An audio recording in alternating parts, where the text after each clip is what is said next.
السلام علیکم ورحمۃ اللہ وبرکاتہ۔ مروجہ جشن عید میلاد النبی، اس کی کتاب و سنت میں کوئی اصل نہیں۔ جناب تقی الدین المقریزی اپنی کتاب الخطط المقریزی میں لکھتے ہیں کہ عید میلاد النبی کی ابتدا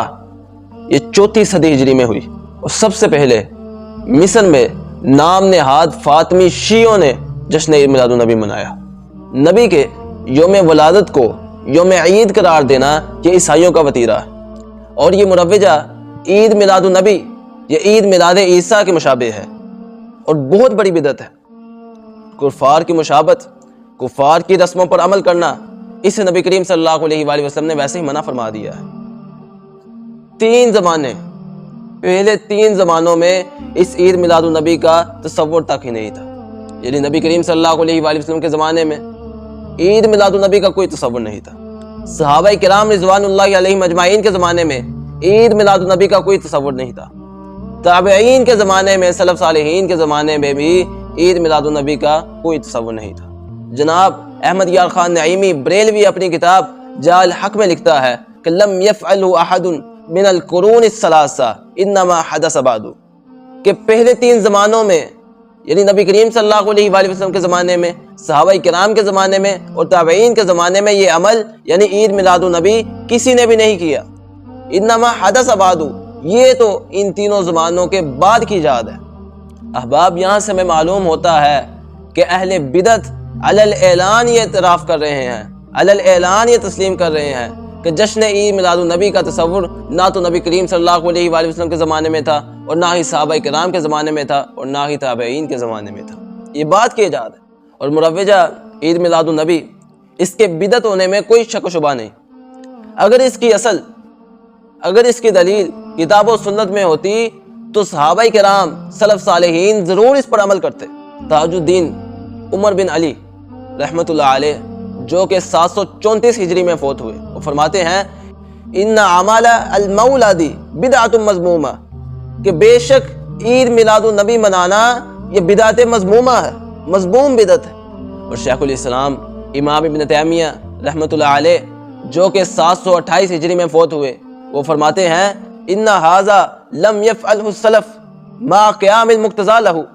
کہ عید میلاد النبی سلف صالحین میں سے کسی نے بھی نہیں منایا۔ ما قیام المقتضى له، سلف صالحین رحمت کائنات صلی اللہ علیہ وآلہ وسلم کی تعظیم ہم سے زیادہ کرنے والے تھے، خیر کے کاموں کو زیادہ کرتے تھے۔ اگر یہ خیر کا کام ہوتا تو سلف صالحین سب سے پہلے یہ کام کرتے، آگے ہو کر یہ کام کرتے۔ حافظ ابن حجر رحمۃ اللہ علیہ، جو کہ 852 ہجری میں فوت ہوئے، وہ فرماتے ہیں اصل اعمال المولد بدع، کہ عید میلاد النبی یہ منانا بدعت ہے۔ لم تنقل عن احد من السلف الصالح من قرون الثلاثہ، کیونکہ عید میلاد النبی منانا یہ نہ تو رسول اللہ صلی اللہ علیہ وآلہ وسلم سے ثابت ہے، نہ ہی صحابہ کرام سے ثابت ہے، اور نہ ہی سلف صالحین سے ثابت ہے۔ تو احباب، ہمیں ان علماء کی تصریحات سے، ان محدثین کی تصریحات سے، ان کے اقوالات سے ہمیں معلوم ہوتا ہے کہ عید میلاد النبی کا وجود نہ تو محمد رسول اللہ صلی اللہ علیہ وآلہ وسلم کے زمانے میں تھا، اور نہ ہی صحابہ کرام کے زمانے میں تھا، اور نہ ہی تابعین کے زمانے میں تھا، سلف صالحین کے زمانے میں۔ اس بدعت عید میلاد النبی کے تحت بے شمار بدعات، خرافات اور 20 محرمات اور منکرات نے جنم لیا، جیسا کہ روزہ رسول کی شبیہ بنانا، شرکیہ نعتیں پڑھنا، مجلس کے آخر میں قیام اس عقیدت کے تحت کرنا کہ اس مجلس میں نبی کریم صلی اللہ علیہ وآلہ وسلم خود حاضر ہوں گے، شرینی تقسیم کرنا، دیگیں پکانا، عمارتوں پر چراغاں کرنا، جھنڈیاں لگانا، اور ان جھنڈیوں پر رحمت کائنات صلی اللہ علیہ وآلہ وسلم کی نعلین شریفین کی تصویریں بنانا، مخصوص لباس پہننا، اجتماعی نوافل اور اجتماعی قرآن خوانی کا اہتمام کرنا، شب بیداری کرنا، مردوں اور عورتوں کا اختلاط ہونا، نوجوان مردوں کا جلوس میں شرکت کرنا، کیک کاٹنا جو کہ عیسائیوں کا وتیرہ ہے، گانے بجانا، فحاشی اور ریالی، فسق و فجور، دکھاوا اور ریاکاری کرنا، من گھڑت قصے اور کہانیاں بیان کرنا، انبیاء کرام، صحابہ کرام اور ملائکہ کے بارے میں کفریہ اور شرکیہ عقیدے کا اظہار کرنا، مال و دولت اور وقت کا ضیاع کرنا۔ احباب، یہ سب بدعت کبیرہ، سیئہ اور ضلالہ ہے، جو کم علم، جاہل اور بدعتی ملاؤں کی شکم پروری کا ایک بہت بڑا ذریعہ ہے، اور یہ ملا اس بدعت کی آڑ میں اپنے مذہبی تعصب اور باطل نظریات کا اظہار کرتے ہیں، اور جو شخص اس بدعت پر عمل نہ کرے، نعوذ باللہ من ذالک، اسے ابلیس قرار دیتے ہیں۔ اللہ تعالیٰ سے دعا ہے کہ اللہ تعالیٰ ہمیں